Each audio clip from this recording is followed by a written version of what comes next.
Namaste, everyone, and welcome to Anchor Light. As always, we try to share spiritual teachings that will impact your life, make your life better, and we meditate, be able to experience that inner stillness and peace so we can share with everyone. So today, let's talk about anger. This Chinese proverb is quite interesting. It says, anger basically to stir the fire and burn oneself. Translation, when we get angry, we burn ourselves first, even if it's justified. So I want to refer you what the Buddha said. You will not be punished for your anger. You will be punished by your anger.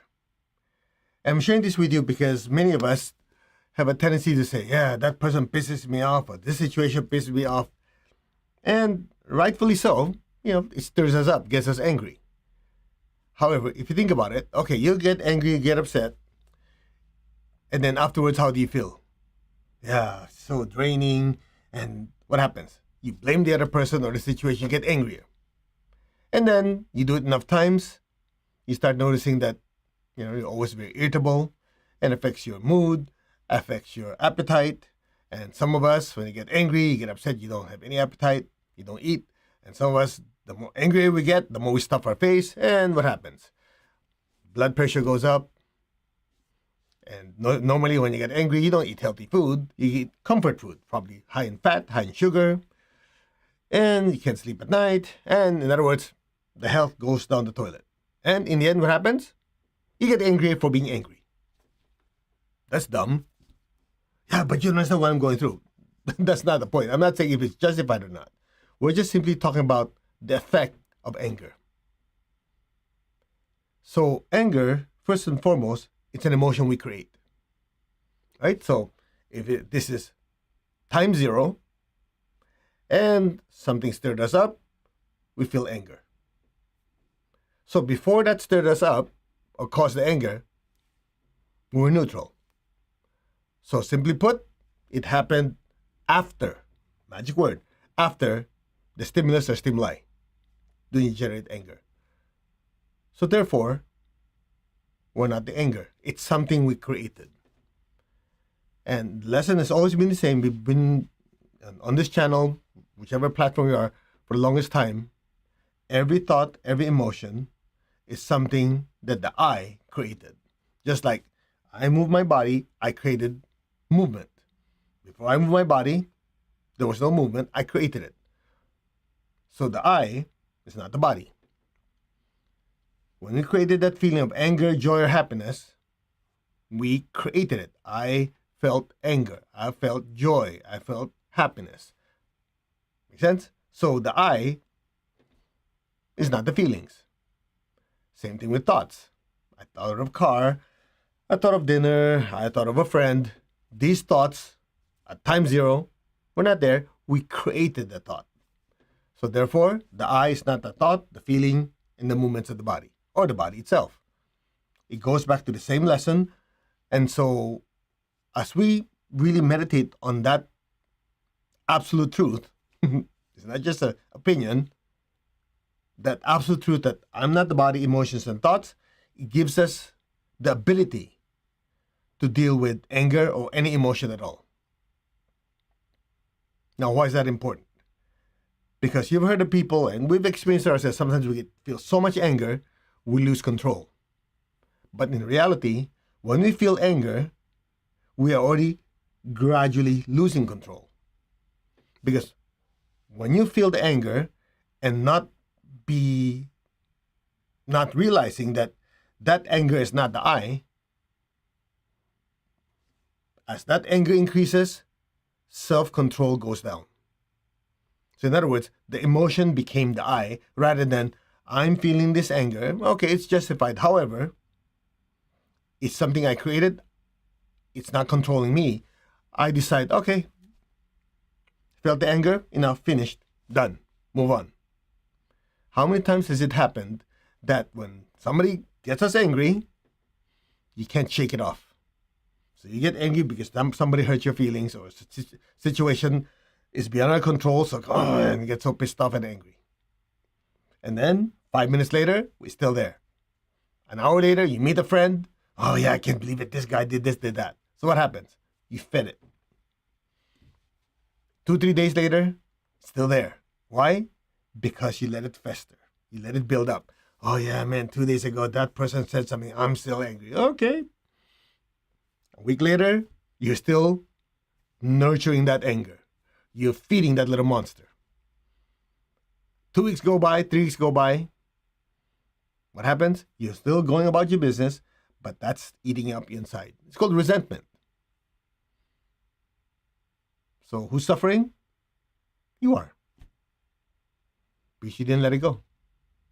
Yeah, but you don't understand. That guy did it. Okay, think about it. The person you're pissed off and angry with could care less. They're going about their business. That's why the Buddha said, when you get angry, you will not be punished for being angry because it's probably justified. But in reality, you will be punished by being angry. Think about it. I know there's every argument, oh yeah, but you don't understand. I go through this. Yeah, all that's good and great. But in the end, who's suffering? What if you look at it this way? This situation happened. I'm feeling this anger. Understandable. That person hurt you. That person didn't do things right. Situation did not go. Okay. Understandable. You acknowledge it. I'm not, see, the mistake is some people, when I share this, they go, oh, you're suppressing. No, I'm not. I acknowledge. Okay. This situation is irritating. This person is making me feel angry. However, it stops there. I realize this person, this situation making me feel angry, but I choose not to let it affect me anymore. Enough. Okay. Now at least I know I can trust this person. I know that this situation make me feel angry because something went wrong. So I'm not going to let it happen again. I'm going to do something about it. So in other words, you let that anger be a way for you to course correct. Or in some people, yeah, that mistake make me feel angry. Good. So I use that situation, that anger, to make sure I don't do the same thing again. Translation, make it constructive. And the only way you can do that is if you don't let it become the I. That's one of the reasons, by the way, it's so easy to give advice to people. You're saying, yeah, person A made person B angry. Yeah, person A, he should not be that, shouldn't have done that bad thing. And person B, they should just let the matter pass. For them to stay getting angry, they're just ruining themselves. They're just ruining their relationship and so on and so on. Yeah, easy for you to say because you're not them, right? But what if you can do the same thing to yourself? When things are making us angry, we just say, this situation is making me feel angry. Not that I'm the anger, it's making me feel this way. So, what if I say, first and foremost, this anger is something I created. Well, it's not serving me anymore. It's actually making me worse, making me feel worse. So stop it. I'm not going to feel this anger anymore. I acknowledge it. It happened. I'm going to move on. I'm going to focus on what's good in my life. I'm going to focus on things that are good and be grateful. Then what happens? You move on. See, I even see some of the comments. Somebody betrayed you. Somebody made you angry. Nobody say it didn't happen. The question is, how long are you going to swim in that mud and feel sorry for yourself? Wake up. Nobody said it didn't happen. Nobody said it's not justified. The question is, what are you going to do about it? You're going to continue punishing yourself, making you feel worse? Okay. For how long? But you don't understand. I go, exactly, I don't understand. You love being there? No. So get your ass out of there. And the way to do it is focus on what you want. It's as simple as that. Nobody said it's easy, but it's simple. Energy follows where you put your attention to. The longer you focus on the anger, the more you will have of it. Because why? We're feeding it. So what if you think of things that make you happy? But I can't do it. Of course you can. I guarantee somebody puts a gun on your head, be happy and smile, you'll do it. It's just a matter of one word, will. Where will you focus your will? Now, if you attended events with Tony Robbins, he says there's one thing we can control at any given time: where we focus. And once you focus on whatever you want, what is the meaning you give it? It's the same thing. The I, the spiritual self, the soul, is a being of divine will. That means we have the power. We have a spiritual being of divine love. That means we have the ability to feel and hopefully feel love. We have a spiritual being of divine intelligence. That means we can process information or think. But feelings and thoughts are directed by the will. I choose to love this person. I choose not to love this person. I choose to think of this. I choose not to think of this. I think of something else instead. It is all directed by the soul, the will. And the will is something, it's a power that we have as the spiritual self to direct the direction of our physical body, our emotions, our thoughts, our relationships, our finances, our spiritual, everything. Everything is controlled by the will. You say, well, I want to eat this food, but it's not good for me, so I choose not to. When you're choosing, the I, the spiritual self, is using the will aspect to say, nope, I'm going to do this instead. Now, the problem is, listen carefully, the problem is the creator is being controlled by the creation. Any feeling or thought we have is something the soul created. Metaphor we always use. You have a musician sitting on a piano. The musician hits certain keys on the piano, the machine that created noise or music. The piano is not a musician. The noise or the music is not the musician. The piano is something the musician used. So it's the instrument. The sound, the noise, or the music is something the musician using an instrument. Okay? I don't know why this thing is going that way. Anyway, the musician is using the instrument to produce noise or music. The noise and the music are not the musician. I am not the feelings and thoughts I created. But most people, they put so much power to their feelings and their thoughts and their body. The body, the tendencies of the body, the feelings and thoughts control the I. That's why we have problems. Simple as that. The creation controls the creator. So how do you fix it? It's very simple. Step 1, realize that the body, the emotions, and thoughts are not the I. Realize the piano, the noise, the music, they're not the musician. With that, look at me, we pull ourselves out of the cloud of influence of the tendencies of the body, the feelings, and thoughts. So at some point, the anger seems like, oh yeah, I created this anger when that person said something nasty to me. But why should I let it affect me? That's it. That's the first step. Once we realize there's a separation between the creation and the creator, now the creator can decide, I just choose to create happiness and joy. I choose to create positive thoughts. I choose to move my body in a way that is helpful to me and someone else. Without it, end of story. You talk about 80-90% of the population. That's why the general population is easily stirred up by what they see on TV, social media, and everything else, because they lost their identity. They forgot who is the I and what is the not I. So every time we do this, we have these lectures, we have these meditations, what do?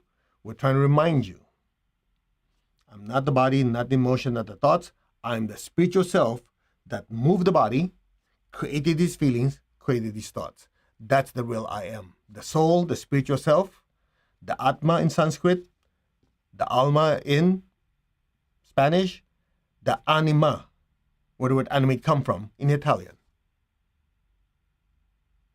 If that is our starting point, then we regain control. It's just like the carpenter realizes the hammer, the saw, the screwdriver is not the carpenter. So the furniture or whatever the carpenter makes out of using these tools is simply my creation, the carpenter. I'm not the tools. I'm not the furniture. I'm not the whatever, the sculpture, whatever it is that I create. They're not me. I don't like it, get rid of it, create a new one. You say, but you don't understand how I feel. Exactly the point. If you let your feelings run you, essentially you're just saying, I'm the feelings. So the feelings go up, feelings go down. It drags the soul with it. Same thing with the thoughts. I can't help it. I can't stop thinking. There you go. You just admitted it. The creation controls the creator. But you don't understand. My body wants to eat these fatty foods. It wants to eat those things. You got it. The body's controlling you. So when people fast, it's not just for detox. It's a soul detoxification. It's the soul removing and forcing the body to say, hey, you are not me. You want me to eat? I'm not going to eat. Abstinence, like in the Catholic tradition. Same thing, right? Remember, like Lent, where people do abstinence from meat, from this and that. It's not to punish you. It's for a week or so, we're saying, I want all these things, but the want is the feelings and the thoughts getting together like in a party, say, ooh, I want this and this. The soul is using the will and saying, nope, even for this week, you're not allowed to have this. So when the body complains, the emotion, thoughts complain, it's a struggle. But the will takes over. Nope, for this amount of time, you're not going to have those. Purpose? To give back control to who you really are.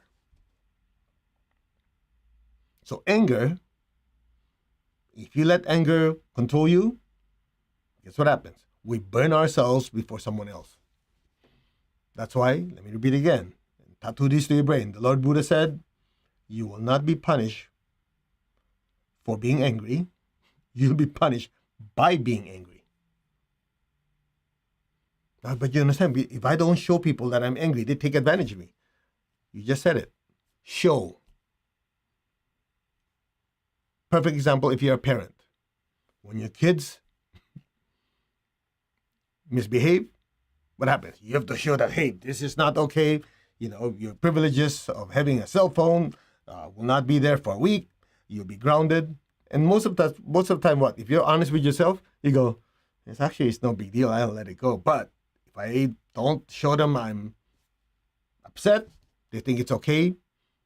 I'm enabling bad behavior. Exactly the point. So what did you do? You're faking it. What's faking anyway? You're creating the facade that you're angry just for a purpose. And afterwards, what happens? That's not finished. So what if you do exactly that? Situations happen because if the person thinks it's okay, you don't look upset, it's okay for you to have the bad behavior continue. You act like you're pissed off and angry. You distort your face, your voice and everything. It's an act. But deep down, you have inner peace. When the thing is over, okay, finish, move on.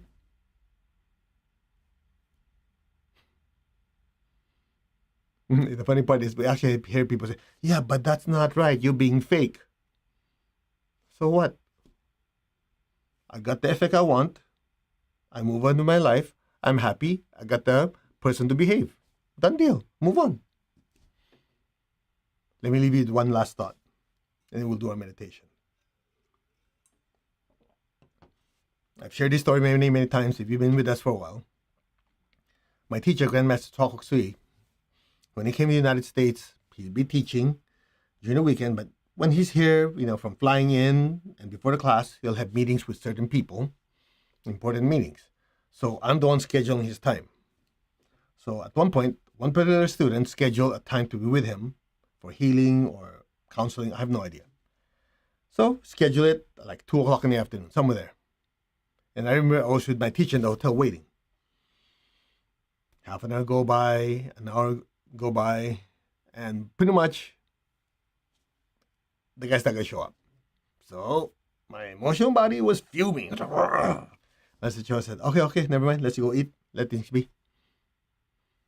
Of course, after we left, I was going, man, does this guy not realize how busy my teacher is?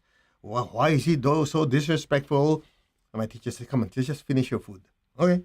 The following day, we found out that the guy didn't even call, was with his new girlfriend in Disneyland. When he showed up, he didn't even apologize, nothing. I was standing there.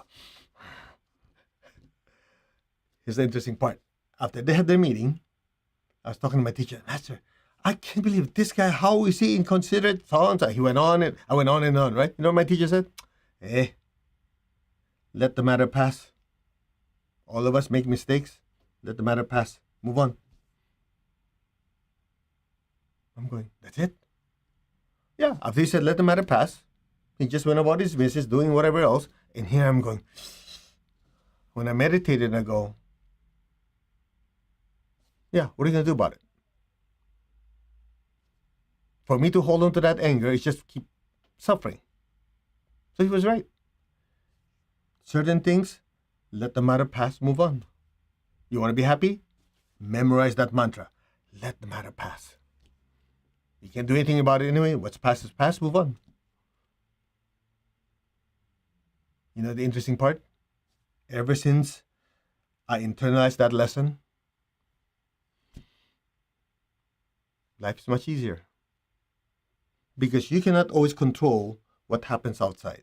You know this already. You've heard it 1,000 times. You cannot control what happens outside. You can control what happens inside.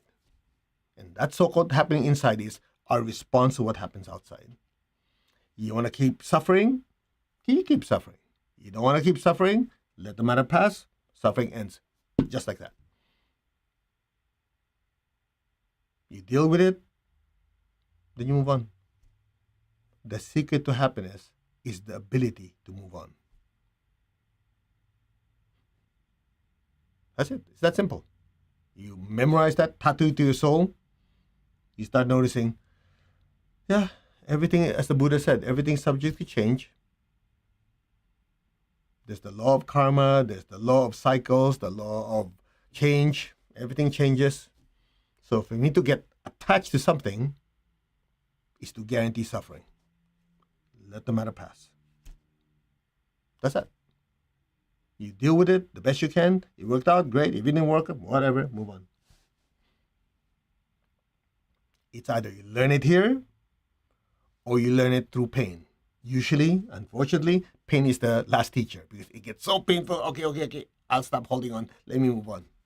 You can do that, or you can just listen to this, 15, 20-minute lecture and says, okay. At least I'll attempt to let things go.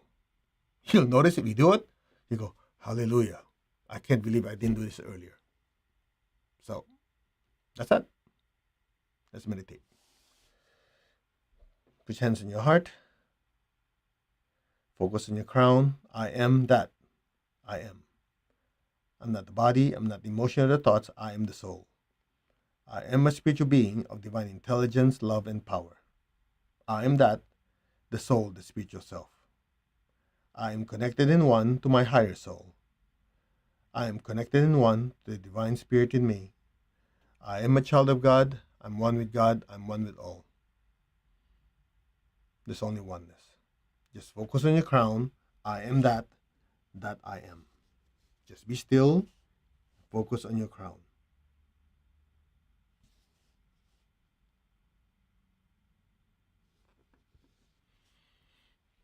Just be still. Be aware of your crown. I am that I am. Maintain your stillness. If your mind wanders, all you have to do is just remember, I am the spiritual self. a being of pure energy and light. Just be still.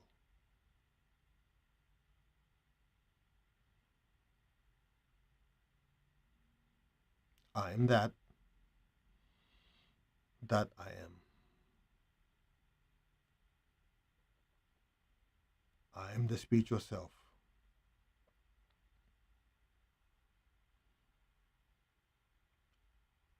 Allow your awareness and consciousness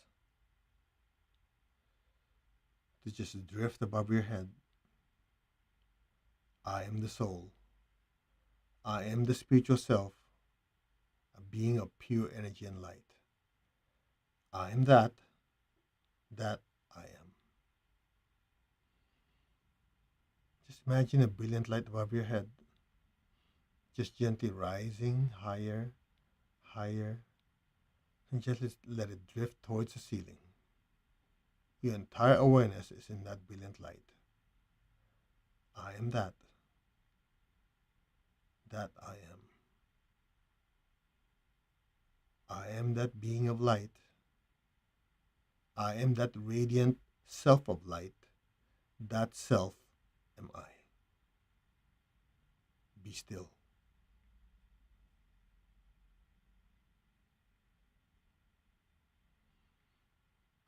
So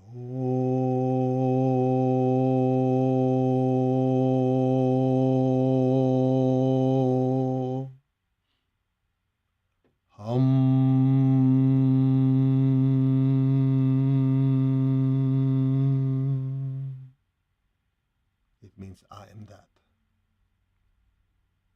That light is the I. I am that I am. So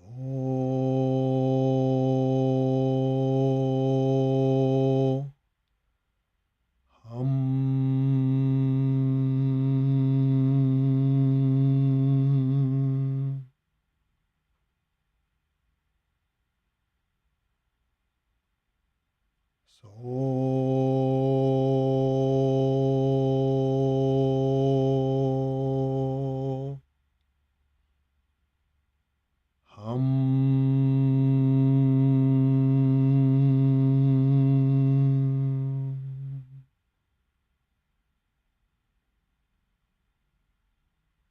Allow yourself to experience your true self. That light is a glimpse of your true self, a being of pure energy. I am that I am. I am that I am.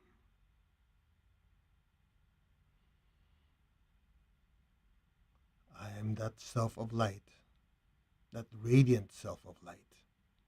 That self am I. So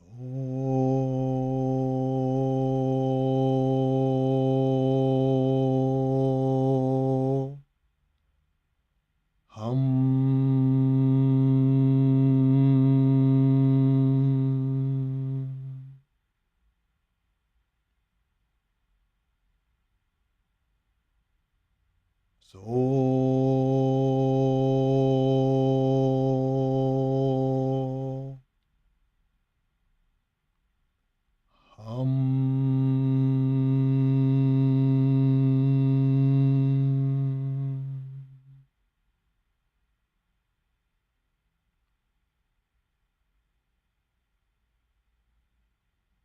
Be still.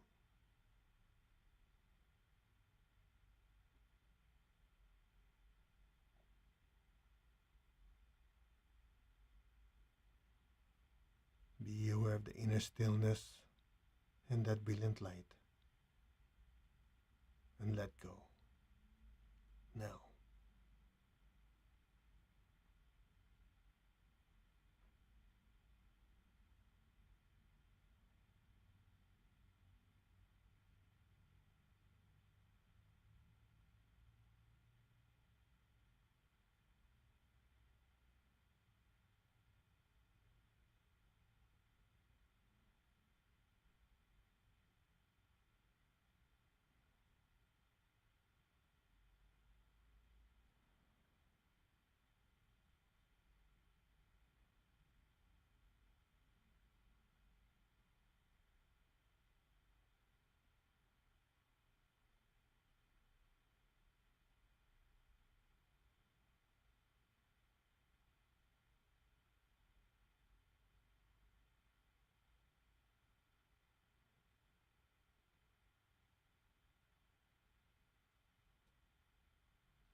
gently,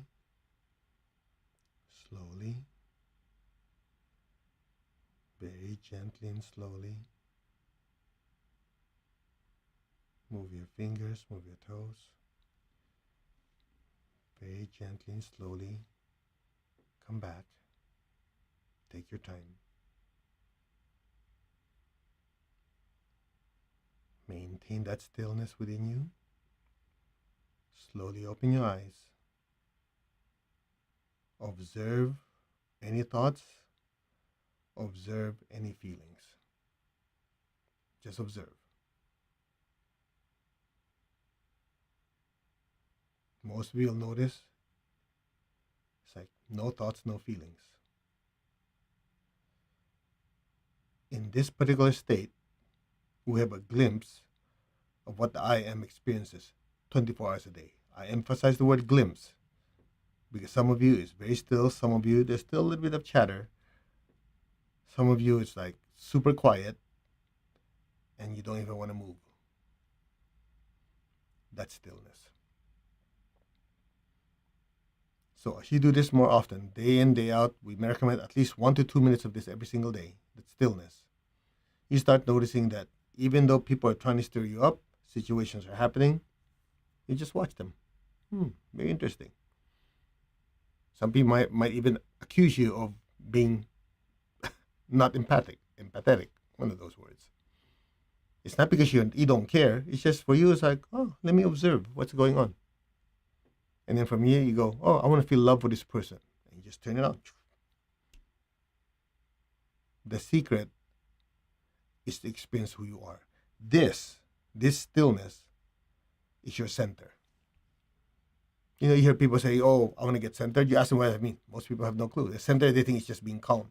No, true center is being the center of your circumference. I am the center of my circumference. You know, a center and circumference? So the center is the spiritual self, devoid of thoughts, feelings, and actions. That's why a lot of you in this meditation, it's like you're conscious, but you're observing. You might hear a distant sound. You might feel your butt on the chair, but all of it is like almost distant, and you're in this little, almost like a vacuum. So that is your center. Well, a glimpse of it. And the more you do your meditation and spiritual practice, the longer you can extend this, and the more you can take it into your everyday life. So you'll notice things could be exploding around you. People are panicking. You go, what's the right thing to do? What are my options? You notice that? That's it. That's your first step in self-mastery. Then you realize, okay, I'm going to do this with my body. I'm going to feel this. I'm going to think this way. That's how you have clarity. That's it. Okay. Thank you very much for joining me. Let's give thanks where it's due. To the Divine Supreme God, Divine Father, Mother, thank you. To all the spiritual elders, holy masters, saints, archangels, holy angels, spiritual helpers, thank you. Personally, to my teacher, Master Chok Sui Mahaguju Meling, thank you. In full faith, and so it is. All right, I hope you learned something from this short talk, and that meditation, although it was short, it may be about 5 minutes, but that stillness gets more and more powerful because it starts to affect every part of your life. So,